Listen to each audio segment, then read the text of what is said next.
Good morning. Good morning, sir. Good morning, sir. Maha. Thank you, sir. কি খবর তোমার? ভাল। কালি খেলাখন চলা না? কাই জিকিল? ইন্ডিয়া না অস্ট্রেলিয়া? I'm Indian, sir.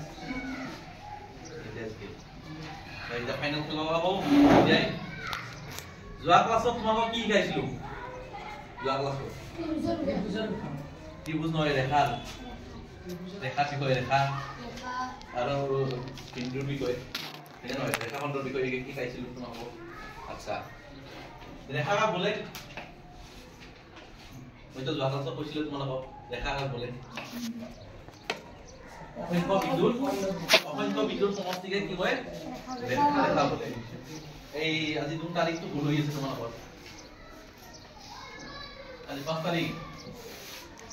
এই এটা বিন্দু এইটো ৰেখা নুজায়।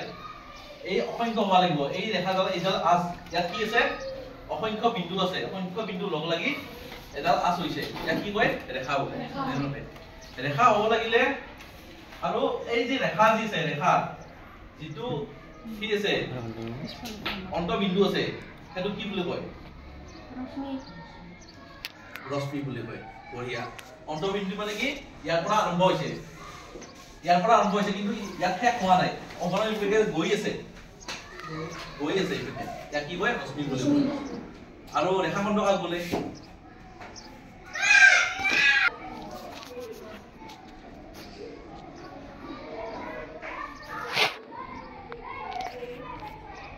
ত্ৰিভুজ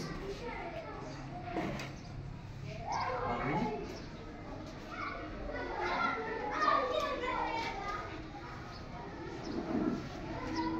ইয়াৰ ধৰ্ম। তো তোমালোকে বুজি পোৱাৰ কাৰণে মই ইয়াত কি কৰিছো এতে এই আৰ পেপাৰখনত চিত্ৰ অংকন কৰি আনিছো ত্ৰিভুজৰ বিষয়ে। তো ত্ৰিভুজৰ বিষয়ে আমি গমেই পালো। ত্ৰিভুজ কাক বোলে? তিনিটা বাহুৰে আগুৰা এটা বন্ধ আকৃতিৰ চিত্ৰ কি বোলে? ত্ৰিভুজ বোলে। তো ত্ৰিভুজক আমি বাহু হিচাপে ত্ৰিভুজ আমি তিনিটা ভাগত ভাগ কৰিব পাৰো। এটা নহয়। ইয়াত তোমালোকে দেখা পাইছানে? বাহু হিচাপে কি প্ৰকাৰৰ? ত্ৰিভুজ তিনি প্ৰকাৰৰ। সমবাহু ত্ৰিভুজ, সমদ্বিবাহু ত্ৰিভুজ আৰু বিষমবাহু ত্ৰিভুজ। আৰু কোণ হিচাপে ত্ৰিভুজ কেই প্ৰকাৰৰ? তিনি প্ৰকাৰৰ। সমকোণী ত্ৰিভুজ, সূক্ষ্মকোণী ত্ৰিভুজ আৰু স্থূলকোণী ত্ৰিভুজ। এটা নহয়। তো সমবাহু ত্ৰিভুজ কাক বোলে?